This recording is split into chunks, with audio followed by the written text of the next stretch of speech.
May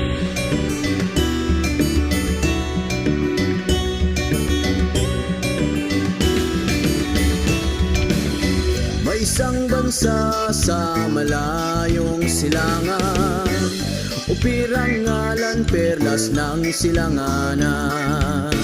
Kagandahan nito ay walang katulad, dito tilak bulaklak ay namumukadkad. Bangon upir, bangon tayo ay aahon sa mga dayuhang umalipin noong unang panahon. Tumindig ka, gulat ang iyong mga mata, panahon na sabi ng abayahawa. Maharlika ng antas at may patas sa batas, yamang kultura at may sariling musika. Pero biglang nagbago, dating sultan at dato, mga raha at tribo, nasadlak sa gulo.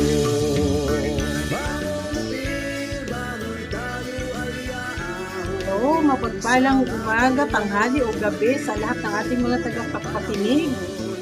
Purihin ang ating alahayang kapag tayo ngayon ay nasa panibagong taon sa ating mga kababayan na nagdiwag ng kanilang New Year.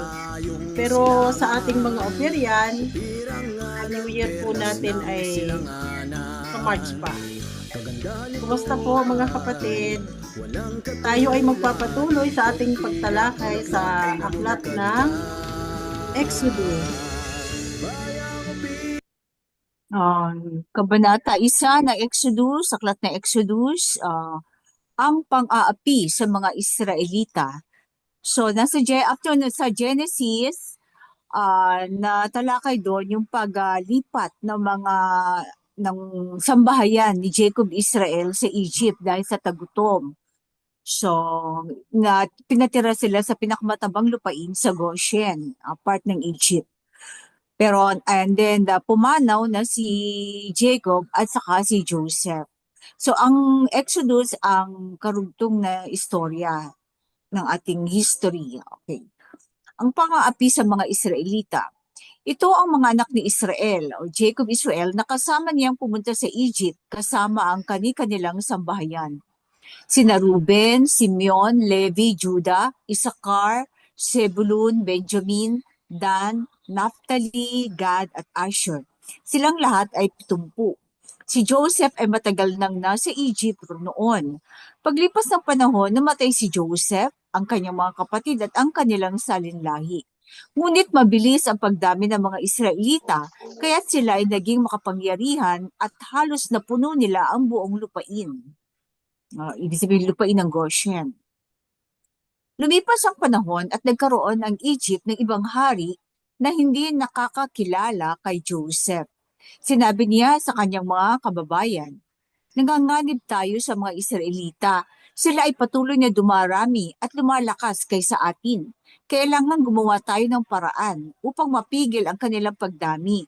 Baka salakayan tayo ng ating mga kaaway at kumampi pa sila sa mga ito at pagkatapos ay tumakas sa ating lupain." Kaya't naglagay sila ng mababagsik na tagapangasiwa upang pahirapan ang mga Israelita. Pinagawa ng Faraon sa mga ito ang mga lungsod ng Pitom at Rameses bilang mga lungsod na imbakan ng mga pagkain at kagamitan. Ngunit habang inaapi, ang mga ito ay lalo namang dumarami at lumilipat sa iba't ibang bayan. Kaya't sila ay kinatakutan ng mga Egyptian. Dahil dito, ang mga Israelita ay lalong walang awang pinahirapan ng mga Egyptian sa paggawa ng tisa at ng iba't ibang mabibigat na gawaing bukid. So yung paggawa ng tisa, yung parang mga blocks, ginagamit nila sa pagbibuild. At saka napansin nyo yung pagdami ng mga Hebreo, naungusan nila ang pagdami ng mga Egyptian kasi ang mga Egyptian halos naubos na ang lahi nilang lalaki nung hinabol nila ang wala pa pala dito. Pero sabihin, hindi sila ganun ka prolific. Tsaka Parang nangyayari ito ngayon sa panahon natin, 'di ba, yung pagdami ng China ay naging threat sa mga Japetite. Oo. Kaya nilungsad nila ang family planning. Kasi baka nga naman ma-overpower ang kanilang ruling sa Europe, 'di ba? Ang mga ruling class, ma-overpower. So, nilulungsad nila ang ID, vaccination, sabi mga contraceptives, parang ganun.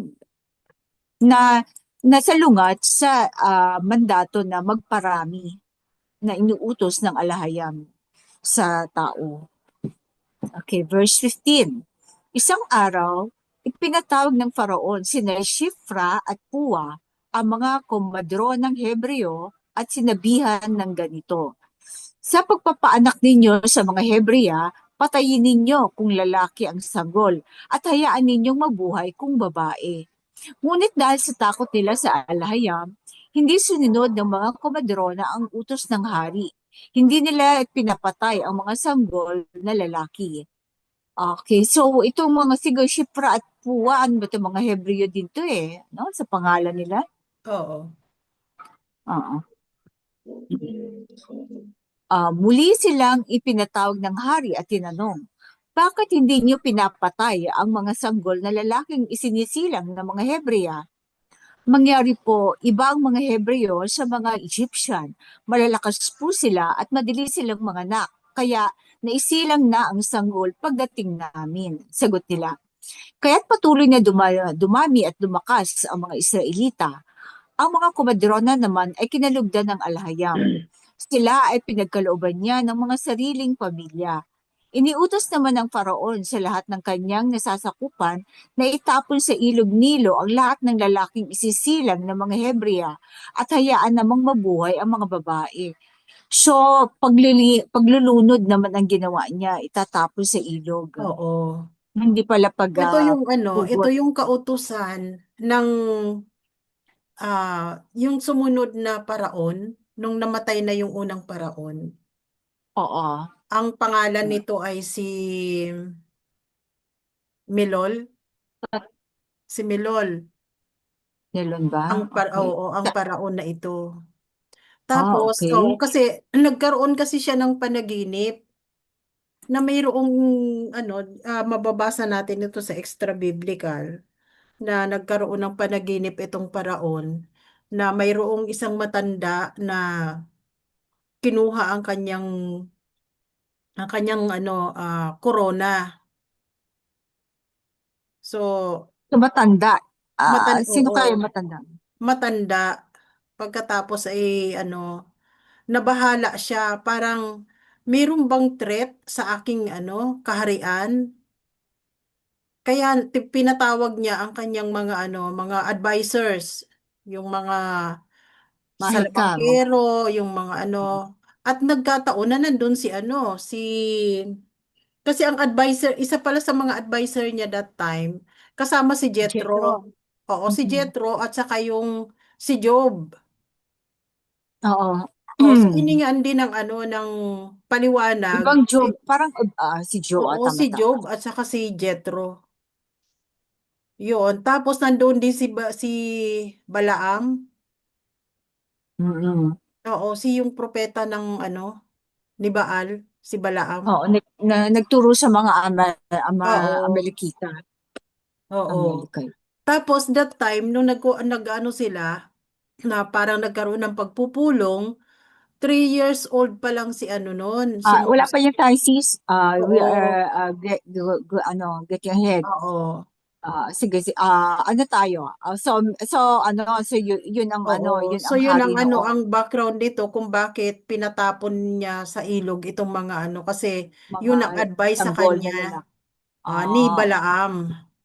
okay. So, ito yung kanilang hinihintay na isisilang Oo, sa Kabanata 2. Pusid oo. ako para Okay. din ibigay yung background. Okay, Kabanata 2, isinilang si Moses. May mag-asawang buhat sa tribu ni Levi na nagkaanak ng isang lalaki. Ibig sabihin, Levita pala, no? Oo. Napakaganda ng bata. Kaya 3 buwan itong itinago ng ina. So, hindi siya iyakin siguro, no? Nang hindi na siya maaaring itago pa, gumawa ang kanyang ina ng isang basket na yari sa tangkay ng tambo at pinahiran ng alkitran upang hindi pasukin ng tubig. Pagkatapos, inilagay niya rito ang sanggol at inilagay sa talahiban sa may pampang ng ilog. Ang kapatid na babae naman ng sanggol ay tumayo sa di kalayuan upang tingnan kung ano ang mangyayari. Si Mariam ito, di ba? Oo, si Yung Miriam. babae, Miriam. Miriam, yung kanyang ate, okay. Maliligo noon sa ilog ang anak na babae ng Faraon. Natanaw niya ang basket kaya't ito ay pinakuha niya sa isa sa kanyang mga katulong na naglalakad-lakad naman sa tabing ilog. Nang may aabot sa kanya ang basket, inalis niya ang takip nito at nakita ang batang umiiyak. Naawa siya at kanyang nasabi, ito ay isa sa mga sanggol na Hebreo. Ang kapatid naman ng bata ay lumapit sa prinsesa at kanyang sinabi, kung gusto po ninyo, ihahanap ko kayo ng isang Hebreyang mag-aalaga sa sanggol na iyan. So yung ate niya si Miriam, ang Hmm. nag-volunteer na ihanap ng mag-aalaga. Siyempre, siguro yung prinsesa, hindi naman siya naggagatas, hindi siya bagong panganak. Kaya, Hmm. wala siyang ipapainom na gatas sa sanggol. Sabi nung prinsesa, sige, ihanap mo ako, sagot ng prinsesa. Umalis ang batang babae at tinawag ang mismong ina ng bata. Nang dumating ito, sinabi ng prinsesa, alagaan mo ang sanggol na ito at uupahan kita. Kinuha ng ina ang sanggol at inalagaan. Nang malaki na ang bata, dinala siya ng kanyang ina sa prinsesa at siya ay itinuring na anak nito.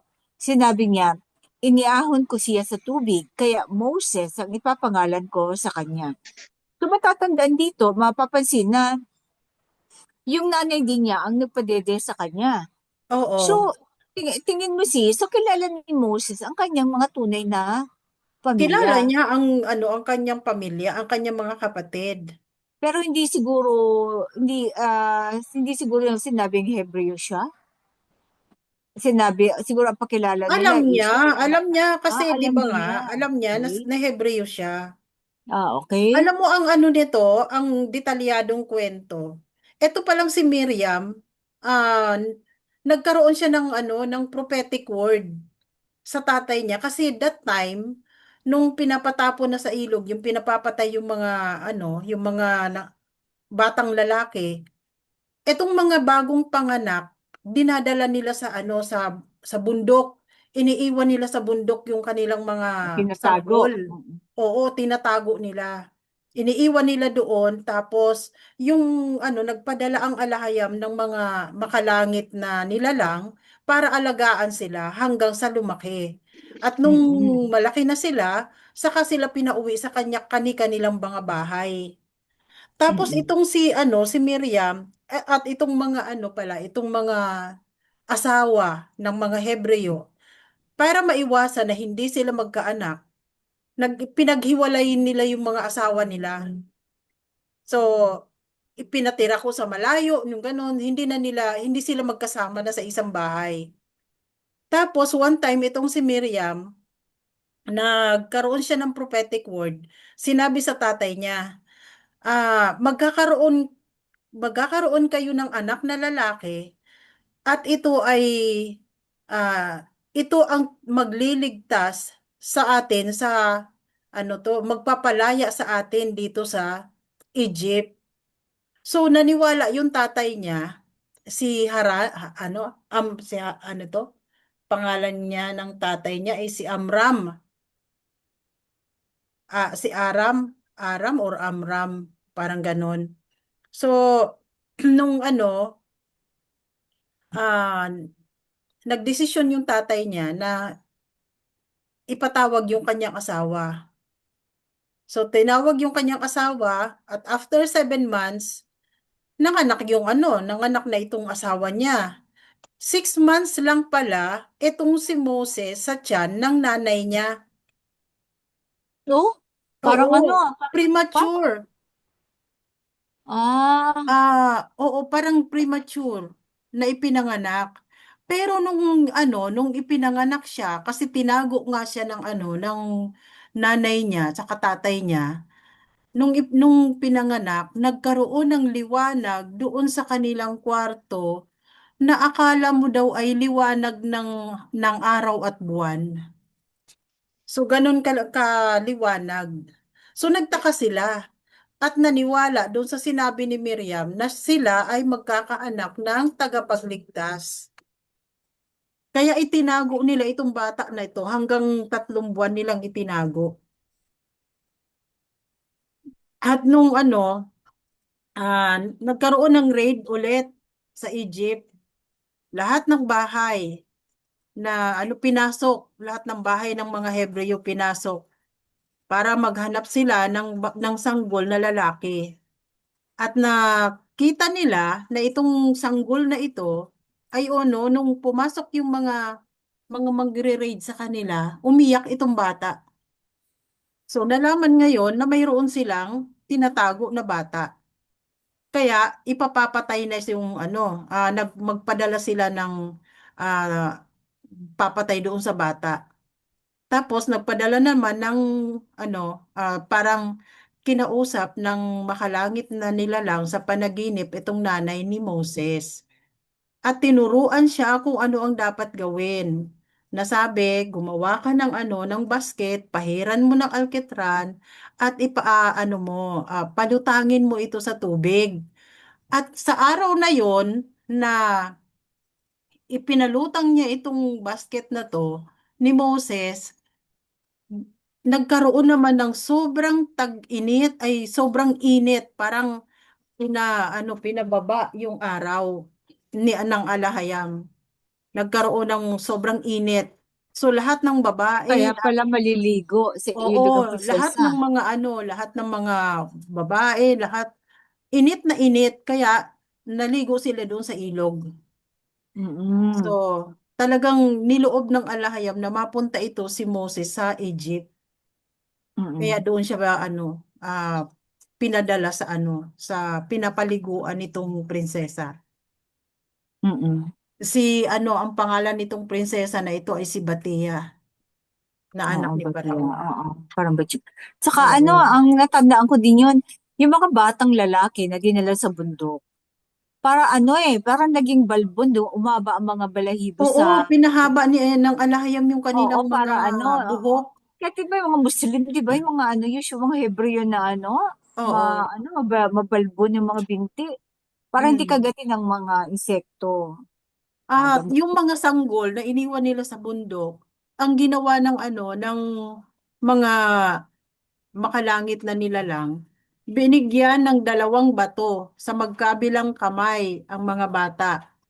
Sa tuwing sisipsipin nila, yung isang, sa isang kamay, sisipsipin nila yung bato, nagpo-produce ng gatas. Pag sinipsip naman nila yung sa kabilang kamay, nagpo-produce naman siya ng pulot, pulot, basta matamis. Honey. Oo. Oo, ng honey. Hanggang sa lumaki sila, hawak nila yung bato na yun.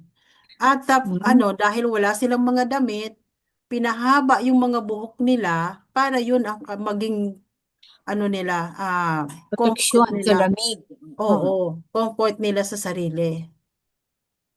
Oh, sana kung nandito ang mensero, masasabi niya kung totoo, authentic yung kwento niya, no? Ano, di Oo, ba? oo, Pero for the sake of others na pa extra biblical, mga background oo, info, minimension na rin natin. Pero oo, kaya pala merong medyo, yung sinabi ni Miriam na sinumbatan niya si Moses noon, di oo. ba? Sabi niya na Na ako ikaw kami lang rin ba ang naman, di ba? kinakausap? Oo, 'di ba? Nakausap din naman kami, di ba? Mm. So meron pala, yun pala ang Oo, background oo. na information, Kaya ang si Moses surrounding ay story. nagkaroon ng 8 pangalan. Kasi Oo. iba yung pangalan na tawag ng nanay niya, ng tatay niya, ng lolo niya, ng kapatid niya, Iba pa pati yung tawag sa di ba naging hari oo, siya sa Kush, sa yeah, Ethiopia, naging hari din siya doon. oo. So iba rin ang pangalan niya doon. Basta 8 tawag sa kanya na pangalan. Pati yung kumadrona niya, iba din ang pangalan niya. Mm. Ang Yeah, dami ano niyang yan. pangalan. Madami siyang reputasyon, Oo, kumbaga. dami niyang reputasyon. May kanya-kanyang tawag sa kanya yung ano, Mga yung tao. pamilya niya, yung mga tao. Mm-mm. Pero ang nag-retain sa kanya, syempre, yung pangalan na itinawag sa kanya ng prinsesa. Oo, Moses. Mm-mm. Dahil galing siya sa tubig. Oo, Mm-mm. dahil hinango daw siya sa tubig. Mm-mm. So, proceed tayo. Okay, sige. Tumakas si Moses pa Midian. O, pa Midian. Si Midian, di ba? Ano ni Ketura yan? Oo, anak Anak ni Ketura. ni Abraham kay Ketura. Okay. Oo. Pero actually, mas may marami pang pangyayari after, ang daming cut, di ba? Ilang Oo. 40 years ba? Ang pinutol dito. Mm. Kasi hindi na nakatala dito. Kasi alam mo, bata pa si Moses nang umalis. Kaya Mm. nga mapusok siya, di ba, sa Egypt. Pero pagdating niya dito sa ano, parang nasa 40 na siya or ano, may edad na siya nung pumunta siya sa Midian eh. 18 years old siya nung umalis siya sa Egypt, na pumunta Oo, siya ng pero Midian. nakarating siya ng Midian, may edad na siya. Kasi matagal din siya na ano, naging hari Oo. nagstay sa Ethiopia. Then 10 taon pa siya ikinulong sa Midian ni Jethro. Mm. Kaya 10 taon siyang inalagaan ni Sipora ba? Tama Ah, ba yun? oo, si Sipura. Okay. Hindi, Okay, bago anyway, kasi, pero bago siya naging asawa ni Sipura, may naging asawa siya sa media, ay sa ano, sabi yun? yung reyna sa Oo, yung Ethiopia. Ethiopia, oo, sa Baka nga Ethiopia. meron din siya sa Egypt eh. Hindi mo maaalis yun, di ba? Kaya lang, hindi Siguro, niya oo. Pero susulat. ang Oo, nabanggit lang sa extra biblical, yun. yun sa Ethiopia. Oo, sa Okay. Ethiopia. And then, hindi pa niya dito nakukuha ang tungkod na Oo, kinuha wala ni pa. Jethro. Okay, okay. Tumakas si Moses pa Midian. Nang binata na si Moses, dinalaw niya ang mga Israelita kung saan sila nagkatrabaho at nakita niya ang hirap na tinitiis ng mga ito dahil sa mabibigat na gawain. Nakita pa niyang sinasaktan ng isang Egyptian ang isang Hebreyong Israelita. Tumingin-tingin siya sa paligid. Nang wala siyang makitang tao, pinatay niya ang Egyptian at tinabunan ito ng buhangin. Sis, bakit nga ba niya pinatay yung Egyptian na to?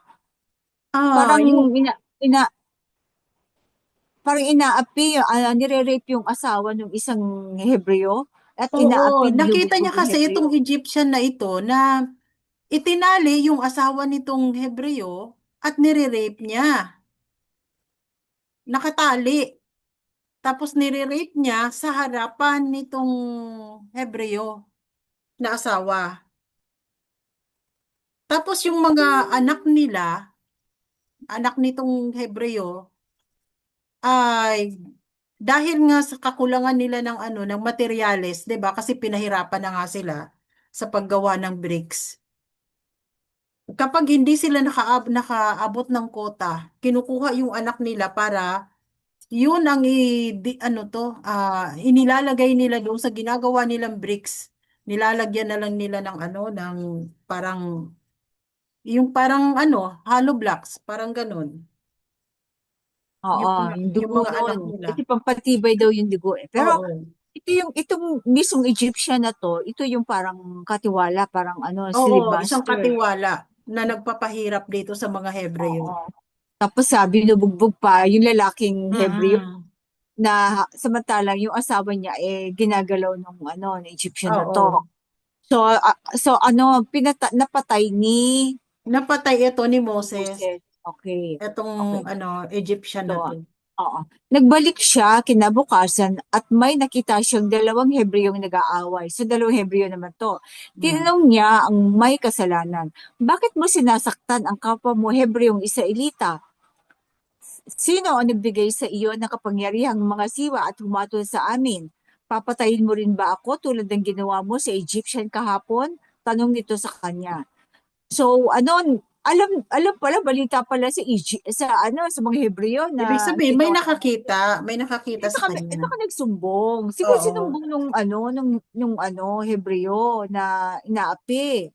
Hmm. Baka ikwinento niya. Okay. Natakot si Moses nang marinig niya ito at noon niya nabatid. So mali yung nandito na may nakakita, may nagkukwento. So Oo. binago lang ang story. Actually, may nakakita talaga kasi yung pinagtatanggol niya, di ba? Hmm. Okay. So, siguro nagkaano sila, or maaring walang nakakita, pero nagtagpuan yung bangkay. So, nagduda na sila kung sino ang Oo. gumawa nun, no? Bakit mo, okay, so papatayin mo rin ba ako tulad ng ginawa mo si Egyptian kahapon? Tanong nito sa kanya.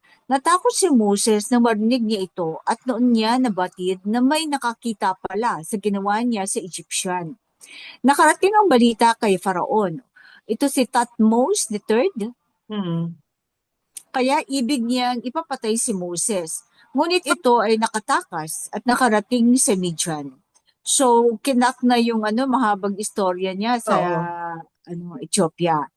Basahin din ang The Book of Joshua, Kabanata 71 to 76, para sa mga detalyadong salaysay. So, 6 na chapter pala. Hmm. Pagdating sa Midian, naupo siya sa tabi ng isang balon. Dumating naman ang 7 anak na babae ng pari roon upang sumalok ng tubig at painumin ang kawan ng kanilang ama. Ngunit may dumating na mga pastol at itinaboy sila. Nakita ni Moses ang pangyayari kaya sinaklolohan niya ang mga babae at tinulungang magpainom sa kawan. Maaga nakauwi ang mga babae kaya tinanong sila ng kanilang amang si Ruel o Jethro. So dalawa pala ang kanyang pangalan. Bakit maaga kayo ngayon? Mangyayari po, ipinagtanggol kami ng isang Egyptian laban sa mga pastol. Isinalop niya kami ng tubig at pagkatapos pinainom pa niya ang kawan, sagot nila. So mapapansin dito na Egyptian pa ang hitsura ni diyan, At saka yung Oo, kasi ang pananalita damit niya, pang Egyptian. pero nanggaling na siya Oo. sa Ethiopia. And, Tapos, and besides, may yung pare, pang naalala nyo ba? Yung ginawa ni Rachel? Ito may, rin may eh. ano, may ano Si sa ilong. Jacob at si Rachel, 'di ba? Si Jacob din ang tumulong Oo, kay Rachel bukas ng sa balon. pagpapainom ng Mm-mm. kawan. Tubig. Oo, pagbibigay ng tubig sa mga Mm-mm. sa kawan. So At parang saka, oo. related din itong ginawa ni Moses. Mm-mm. Kasi mga babae talaga taga-give. So, Oo. siguro dun siya umano, no? Then, papasin na may pare, kasi anak din ni Abraham, ang Oo. mga ni Janite. So, meron rin silang pare. Pero, mapapansin mo, karamihan ng anak niya babae. Hindi katulad Oo. ng mga Israelita na halos puro lalaki ang nagiging anak. Oo. So, ito,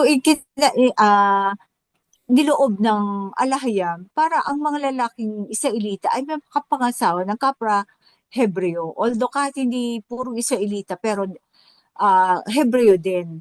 Diba? Saka may Oo. mga madadaanan tayong nilipol ang mga lalaki, pero ang mga babae ay inano niya, ah, ginawang mga alipin. So, ibig sabihin, dumadami ang lahi ng mga Hebreo. Although, pati ang mga Israelita sa So dito puro babae naman ang anak ni Jethro. Okay. Oo. Then nasaan siya? Tinanong ni Jethro. Bakit niyo siya iniwan? So wala yung di. Mm. Bakit niyo siya iniwan? Ah, i-highlight ko na lang. Isama niyo siya rito at Isama. nang makasalo Oo. natin sa pagkain. I-highlight ko na lang kasi hindi ko okay. Sabi ng ama, pumayag si Moses na doon na manirahan at ipinakasal sa kanya ni Jethro, ang anak nitong si Sipora. Naku, parang shortcut masyado, Oo, 10 taon shortcut pa, di ito ba? masyado. Oo. Oo. Kasi itong si Right. ano, si Sipura, 'di ba? Maraming Marami siya nag-aagawan. ang nagpapakain. Kasi di ba ginutom siya, di siya supposed to be Oo, mamamatay siya sa nakakulong kulungan. siya kasi, 'di ba? Oo, pero si Like, Sipora ang oo, nagsusupply si ng Sipura pagkain. ang nagano sa kanya, nagdadala ng pagkain ng palihim. So, ganun talaga, bago ka gamitin ng alahiyam, idadaan ka muna sa mga pagsubok, sa Oo. matagal na pagsubok at sa kabutas ng karay, mga kahirapan talaga, no? Kaya talagang ibe-break muna yung spirit mo o pride, no? Tapos ano, Kasi nagkaroon ng alalahanin, hari ano, siya dati. nagkaroon ng salo-salo yata sa kanila, 'di ba? Na maraming mga kilalang prinsipe ang Oo, ang gusto nan, ano, mapangasawa si ang Sipora gustong kasi mapangasawa si Sipura. pero Pero kailangan makuha mo na yun. oo, Sige, ikaw yung kwento. ang challenge kasi ni ano ni Jethro, kung makukuha nyo yung tungkod na nakaano na Kabaon. oo, nakabaon Nakabaon. doon sa kanyang garden. Kay, Nakatusok pala. oo, Oo. nakatusok doon sa kanyang garden, ang sino mang makakakuha noon ay siya ang mapapangasawa ni Sipora. So lahat ng ano ng mga prinsipe sumubok pero hindi nila nakuha 'yon.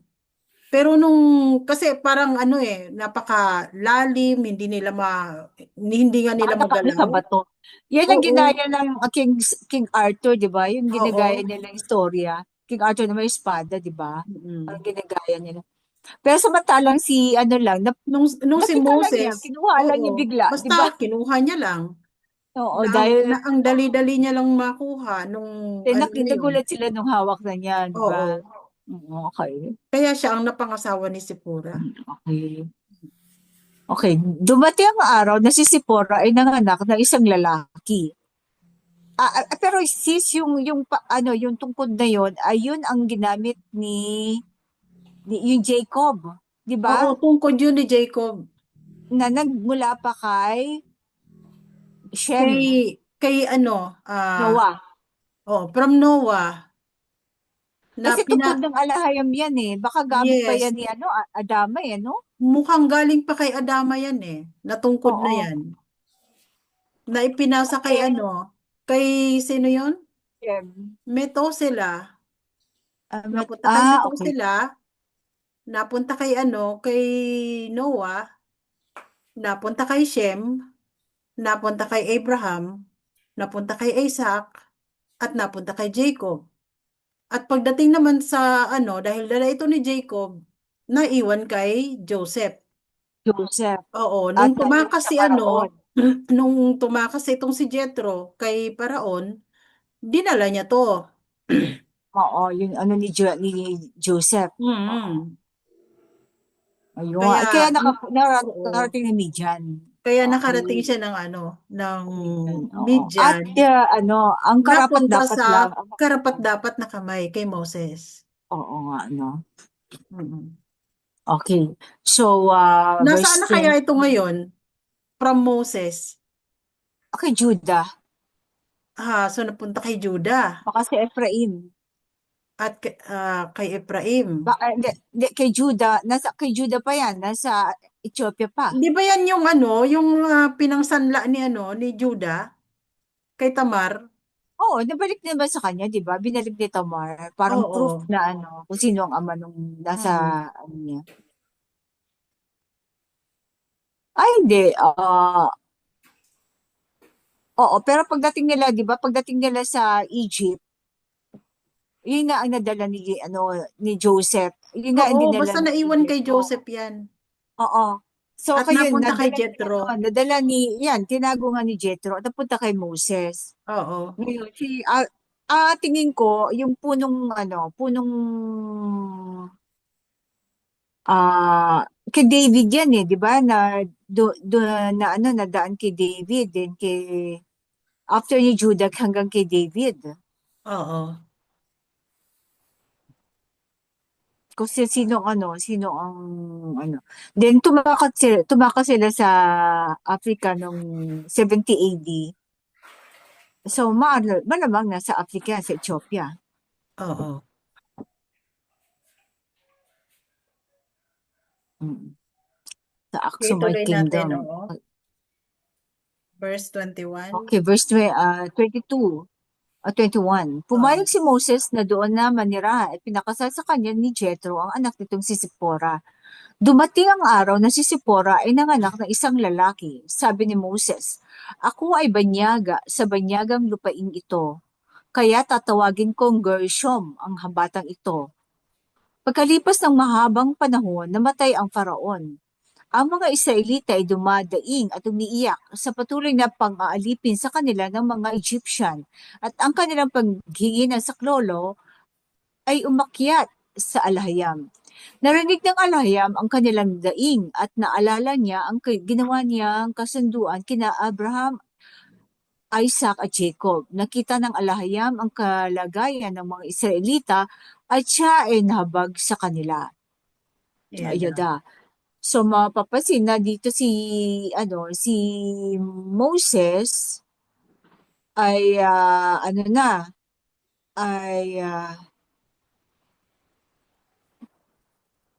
Nanirahan na siya sa mahabang ano. panahon na, Oo. patay na yung Faraon dito no? Oo. Okay. May reaction ba, katanungan? May katanungan ba, kapatid? Saan ba ang ating mga kapatid na Paki-chat na lang kung ano, oo, pakisulat nyo na lang sa chat box ang inyong mga para katanungan. ma-discuss natin yung mga iba pang katanungan. Hmm. Although marami itong background history, kaya lang hindi naman masyadong related sa sa mga ng Israelita, no? Okay, kaya pa, isang chapter. Ilang minutes na tayo, sis? Wala pang 1 hour.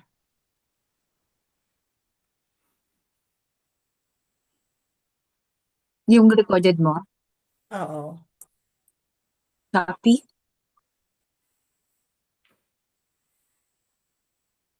Wala Isa pa, pang hindi 1. pa masyadong mahaba? Oo, okay pa. Okay, okay. Proceed tayo, Kabanata 3. Paki-chat na lang po yung mga questions or reaction. Si Moses at ang nagliliyab na halaman.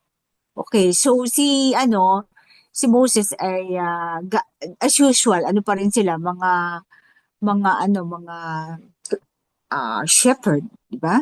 Mm. Samantala, habang nagpapastol si Moses ng kawan ng biyenan niyang si Jethro na pari sa Midian, itinawid niya ang kawan sa gawaing kanluran ng disyerto at nakarating siya sa Horeb, ang bundok ng Alayam kung saan si Yahweh ay nagpakita sa kanya bilang apoy sa gitna ng isang mababang punong kahoy. So Yahweh de Santo, no? Oo. Mula sa malayo, nakita ni Moses ang isang apoy sa itaas ng bundok at inakyat niya ito. Nakita ni Moses na nagliliyab ang puno, ngunit hindi nasusunog. Siguro hindi talaga apoy ito. Siguro ito yung mga UFO, na liwanag na parang apoy, Mm. Nang lalapit pa si Moses, tinawag siya ni Yahweh buhat sa nagliliyab na punong kahoy. Sabi, Moses, Moses, narito po ako, sagot niya. Sinabi ng Alahayam, huwag kang lumapit. Hubarin mo ang iyong sandalyas sapagkat banal na lugar ang kinatatayuan mo. Ako ang Alahayam ng iyong mga ninuno, ang Alahayam ni Abraham, ni Isaac at ni Jacob. Yung paghubad ng sandalyas, although lupa yun kasi alalaan natin, ang sandalyas ng mga tao nun ay gawa sa balat, di ba? Balat ng hayop, Oo. ganyan. So, kaya maaaring maka-defile kasi dead animal yun, no? Oo. At okay. Tinakpan ni Moses ang kanyang mukha sapagkat natatakot siyang tumingin sa alahayam. Sinabi sa kanya ni Yahweh, nakita ko ang labis na paghihirap ng aking bayan sa Egypt. Narinig ko ang kanilang pag-iyak dahil sa mabagsik na trato sa kanila ng mga Egyptian. Kaya't bumaba ako upang sila ay iligtas palabas sa Egypt at ihatid sa lupaing mainam, malawak, sagana sa gatas at pulot-pukyutan. Ang lupaing inagaw ng mga Kanaanite, Hittite, Amorite, Perizzite, Hivite, at Jebusite. Okay. Naging anda.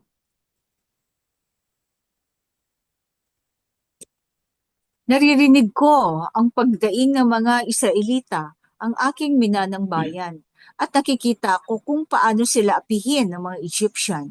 Kaya't pupunta ka sa Faraon upang ilabas mo sa Egypt ang aking bayang Israel.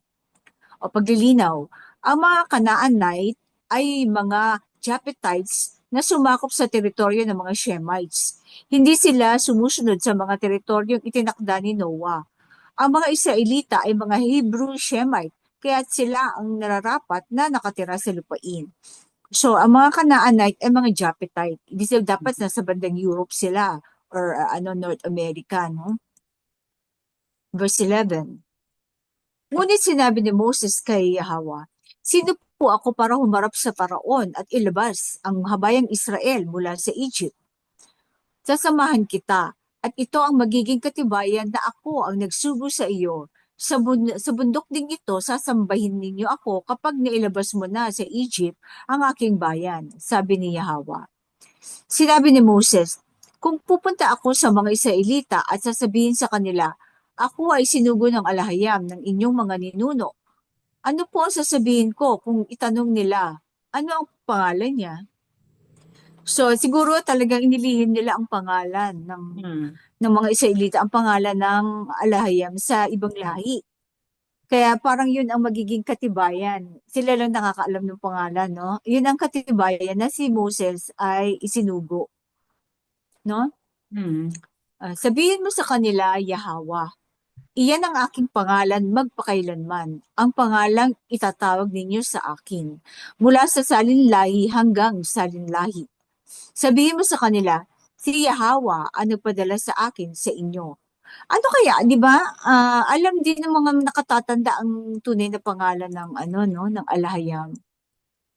Oo Si naman. Moses lang ang hindi nakakilala siguro. So, yun ang tanda na inutusan siya kasi nalaman niya ang pangalan Oo. ng tunay na alahayam, di ba? Okay. Verse 15. Sabihin mo sa mga Israelita, si Yahweh, alahayam ng inyong mga ninuno, ang alahayam ni na Abraham, Isaac at Jacob, ang nagpadala sa akin sa inyo. Lumakad ka na at tipunin mo ang iyong mga pinuno ng Israel, ni Jacob. Sabihin mo sa kanila, si Yahweh, alahayam ng inyong mga ninunong sina Abraham, Isaac at Jacob, ay nagpakita sa akin at sinabi, binabantayan ko kayo at nakita ko ang ginagawa sa inyo sa Egypt. At ipinangako ko na ilalabas ko kayo sa paghihirap sa Egypt at ibabalik sa inyo ang lupain ng inyong mga ninuno, ang mayaman at masaganang lupaing inagaw ng mga Canaanites, Hittites, Amorites, Perizzites, Hivites at Jebusites. Papakinggan ka ng mga namumuno ng Israel, ni Jacob. Isasama mo ang mga pinuno at pupunta kayo sa hari ng Egypt. Sabihin mo sa Faraon, si Yahweh, alahayam ng mga Hebreo, ay nagpakita sa amin. Kami ay maglalakbay ng 3 araw papunta sa ilang upang maghandog kay Yahweh, aming alahayam.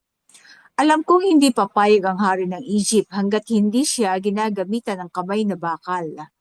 Okay. Kaya't parurusahan ko ang buong Egypt ng mga salot na aking inihanda para sa kanila. So nakahanda na yung kanyang armas, weapon. Pagkatapos, papayagan na niya kayong umalis. Pagagaanin ko ang loob ng mga Egyptian sa inyo upang pabaunan nila kayo pag-alis.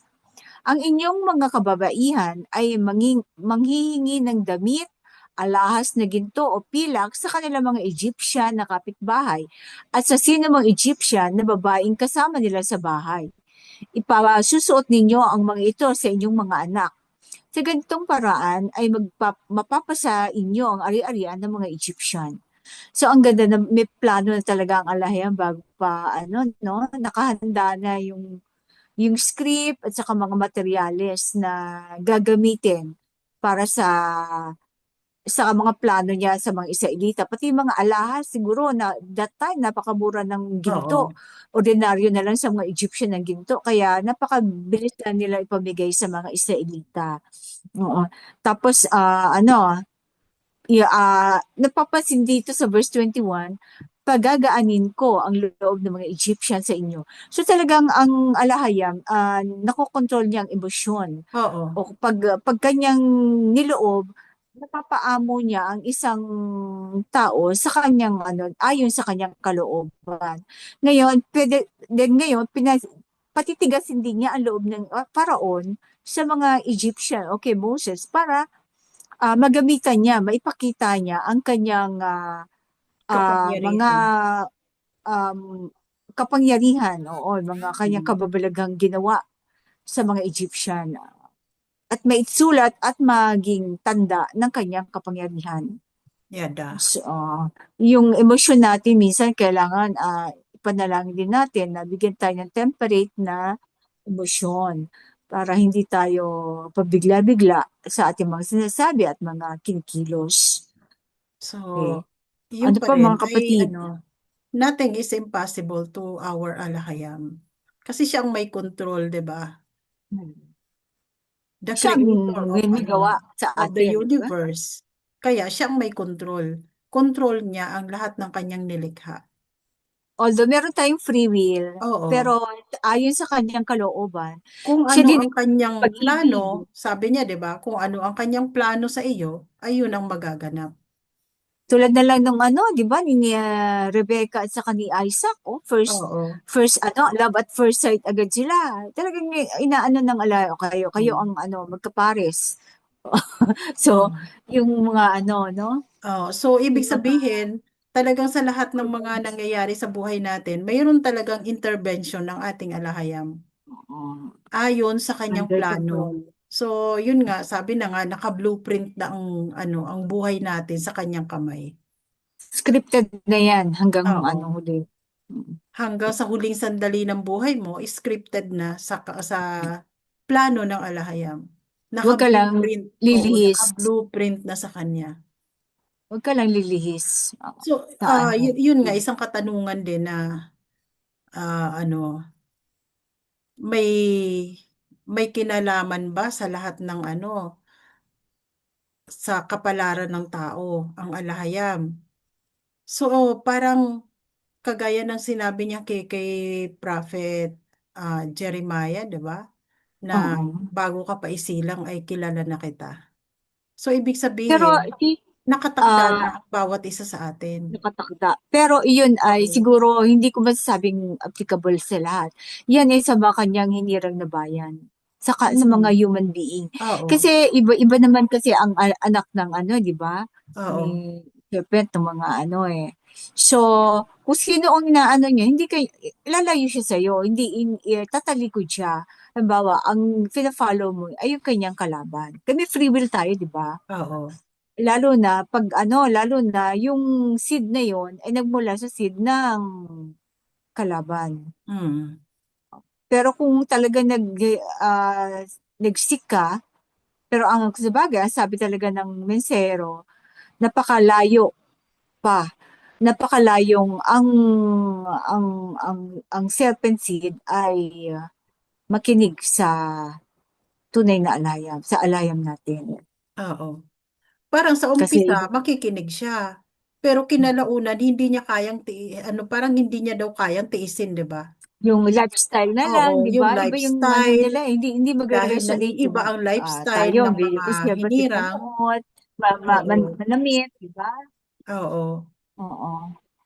So Ay, talagang di ba mga lalabas ex rin. dyan, di ba? Oo. Kasi, hindi naman, oo, hindi magre-resonate. So May mga mayroon bang katanungan po ba or wala another bang reaction? walang sa ating mga tagapakinig Sana diyan? lahat ng gustong ipaabot ng alahayam sa mga makikinig o manonood ay ating na-share o naalala natin. Yun naman. Yeah, da. Siguro ah, So ang dito muna mai-share pa natin natin ay bago ay musika. Yung Oo. ano, yung mga bagong awitin dito sa dulong silangan ng mga pulo. Yung mga bagong awitin Oo. ang mai-share natin ngayon. Na Oo. i-prophesy sa Isaiah. Diba? Mga bagong awitin. Ang Okay, mga so pulo dito na ay tayo. aawit ng mga Pansamantalang bagong. tatapusin natin dito dating talakayan. Maraming salamat sa inyo mga kapatid at sa lahat ng ating tagapakinig. Shalom. Shalom.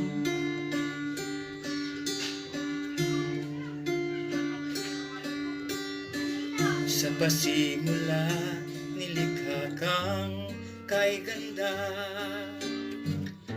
Lahat ng bagay sa iyo sa kanaka. Ikaw walang iba, perlas ng silangan, gawa ng Yahawa. Sa lahi ni Shem, kay Joktan ka nagmula. Iniwan mong kapatid sa kanluran, nandun sila. Kayo'y mga lahing Hebreo na dakila. O Tarsis, Abela at Sheba, mga dayuhan na bighani sa iyong ganda. Nilinlang ka't piniringan ang iyong mga mata. Mga anak mo ay binulag din nila. Pilit limutin siya ba, Yahawa? Ngunit ngayon, bumangon ka. Idilat mo ang iyong mga mata sa lilim ng kapangyarihan ng Misaya Yahwasay. Bandera mo'y wagayway. Gising mo, tumindig ka. Manahan ka sa kanyang mga salita. Pangako niya ngayon ay magaganap. Kaya magpuri ang lahat. Purihin ka at sambahin. Luwalhatiin natin ang Elohim. Purihin ka at sambahin. Luwalhatiin natin ang Elohim. Abay Yahawat, Mishia Yahawasay. Tanggapin ang papuri naming alay. Ngunit ngayon, bumangon ka. Idilat mo ang iyong mga mata sa lilim ng kapangyarihan ng Mesiya Yahwasay. Bandera mo'y wagayway. Gising mo, tumindig ka. Manahan ka sa kanyang mga salita. Pangako niya ngayon ay gayon magaganap. Kaya magpuri ang lahat. Purihin ka at sambahin. Luwalhatiin natin ang Elohim. Purihin ka at sambahin. Luwalhatiin natin ang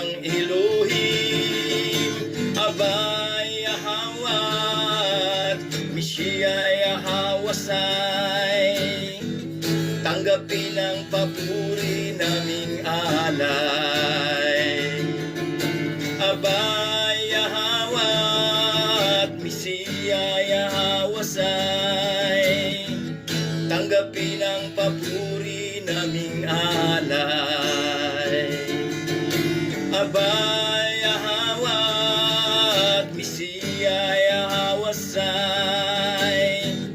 Tanggapin ang papuri naming alay.